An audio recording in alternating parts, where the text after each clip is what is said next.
반갑습니다. 정치 맛집 김기현TV의 김기현입니다. 2020년 새해 들어서 첫 방송을 드리게 되었습니다. 작년 한 해 이모저모로 어려운 여건 가운데 수고 많이 하셨고요. 금년 한 해에는 좀 더 다 잘 풀려나가는 한 해가 되었으면 좋겠습니다. 사업도 직장도 가정도 뜻하신 바대로 잘 이루어지는 복된 새해가 되기를 기원드립니다. 새해 첫 벽두에 사실 이 첫 방송을 좀 좋은 말씀으로 드렸으면 했었는데 워낙 기가 막힌 일이 생겨서 부득이 첫 방송부터 참 안타깝고 분노가 치밀어 오르는 말씀을 드리지 않을 수 없게 되어 정말 유감스럽게 생각합니다. 오늘 말씀드리는 제목은 하늘이 무너져도 정의는 세워야 한다라는 말씀입니다. 어제 그러니까 2020년 1월 8일이죠. 추미애 법무부 장관이 검찰 인사권을 직권을 남용해서 대학살극을 벌였습니다. 살아있는 권력, 그러니까 문재인 대통령과 그 핵심 권력부를 향해 수사하던 검찰의 인력, 지휘부를 대거 숙청하고 좌천시켰습니다.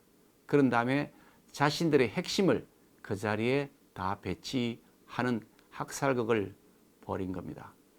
검찰에는 흔히 빅4라고 하는 자리가 있습니다. 그러니까 총 빅4라고 하는 4가지 중요한 자리, 핵심 보직이 있다는 것이죠.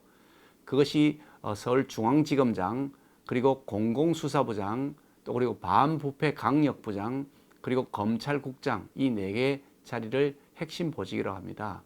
이런 데서 살아있는 권력은 물론이고 우리 사회의 부패의 가장 은밀한 곳, 큰 부패의 고리들을 끊어내는 역할들을 해왔기 때문에 가장 중요한 자리다. 그렇게 빅4라고 해왔는데요. 이 빅4 4자리에 특정 지역의 세력으로 가득 채운 사례는 한 번도 없었습니다.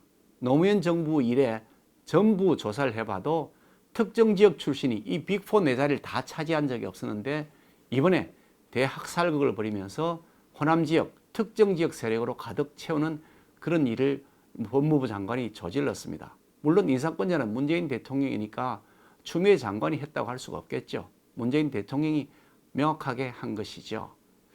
그런데 단순하게 특정 지역으로 채우는 정도의 문제에 그치는 것이 아니라 그 자리에 자신들과 특별한 관계에 있는 사람들을 다 앉히고 그리고 그동안 이 살아있는 권력을 수사하던 사람들에 대해서 좌천시키는 그런 조치를 한 거란 말이죠. 그것도 아주 딱 꼭 집어서 그렇게 쪽집게 형태로 이번에 인사안을 발표를 한 겁니다. 그것도 검찰총장의 의견을 듣는 절차도 거치지도 않고 갑자기 30분 전에 오라고 연락한 다음에 안 왔다고 해가지고 아니 인사안을 제시도 안 하는데 어떻게 의견을 전달하겠냐 그랬더니 그냥 의견 제시 안 했다가 항명이라고 그러면서 추미애 장관이 대통령 제가 받았다 그러면서 발표를 해버린 거죠. 그 뜻이 무엇이겠습니까? 명확합니다. 현재 권력 게이트 수사하고 있지 않습니까? 조국 비리를 수사하고 있고 유재수라고 하는 사람에 대해서 청와대에서 그 비리를 무마시켜버린 감찰 무마 비리 사건, 그 게이트 사건도 조사하고 있고요. 울산시장 선거에 청와대를 비롯한 권력부가 노골적으로 개입했던 그 사건, 이 사건들, 이 게이트를 조사하는 그 지휘부를 완전히 통째로 드러내버리고 좌천시켜버린 거죠. 그 목적이 무엇이겠습니까? 더 이상 살아있는 권력을 수사하지 말라. 만약 수사하면 또다시 그런 조치를 하겠다라고 하는 구체적인 지시가 떨어진 것이다. 그렇게 해석할 수밖에 없는 것 아니겠냐 하는 생각을 합니다. 저는 독재 권력 시대에도 이런 사례가 없었다고 기억합니다. 국민을 바보로 알거나 개, 돼지로 알고 있지 않는 이상 어떻게 이런 짓을 할 수가 있겠습니까? 국민을 바보로 천치 알고 속이면 속일 수 있다고 생각하지 않고서야 어떻게 대명천지에 이런 짓을 할 수가 있겠습니까? 저는 그런 점에서 정말 자존심 상하고 이 권력이 오만하기 짝이 없다. 국민을 무시하고 국민을 바보로 알고 있는 것이다. 라는 말씀을 드리지 않을 수가 없는 겁니다. 저는 법학을 전공했습니다.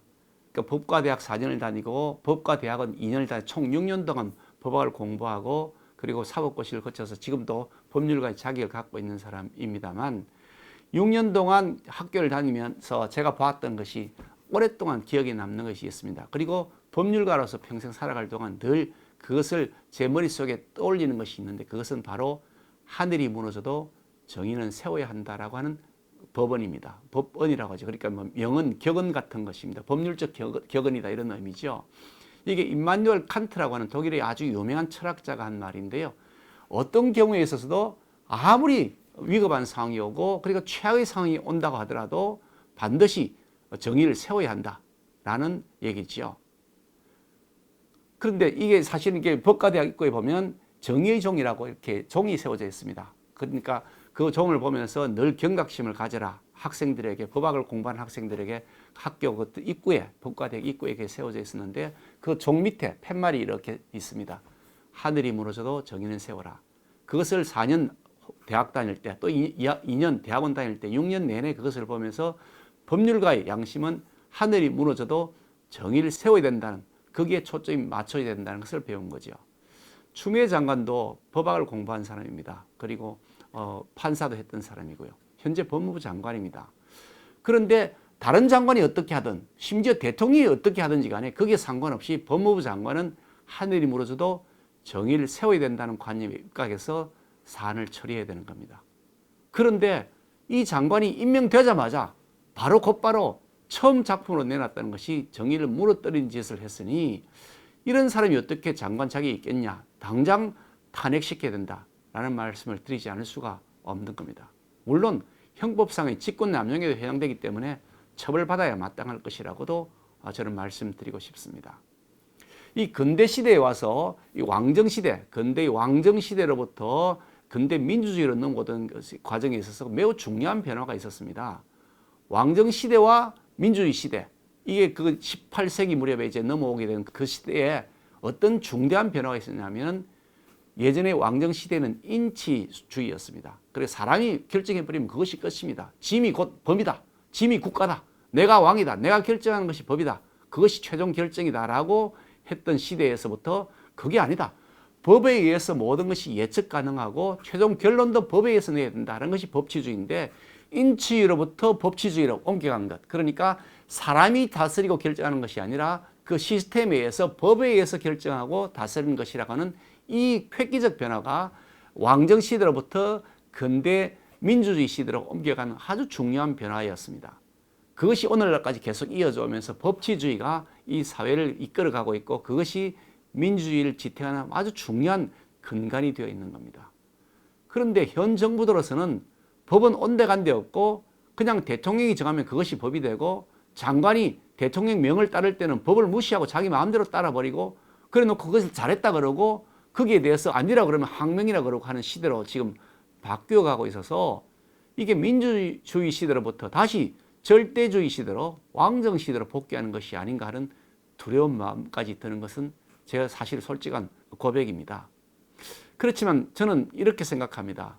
우리 국민들은 결코 바보도 아니고 매우 현명합니다. 우리 정치 역사를 보면 우리 국민들은 절대로 한쪽에 편향된 시각을 갖고 있지 않았습니다.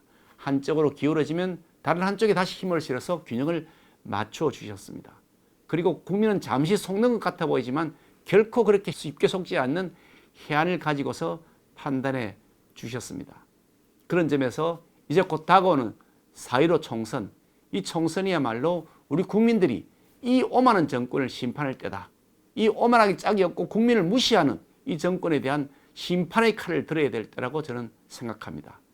법치주의를 무너뜨리고 정의를 완전히 짓밟아버리고 있는 이 정권에 대해서 우리 국민들께서 심판의 칼을 들어야 될 때라고 생각합니다.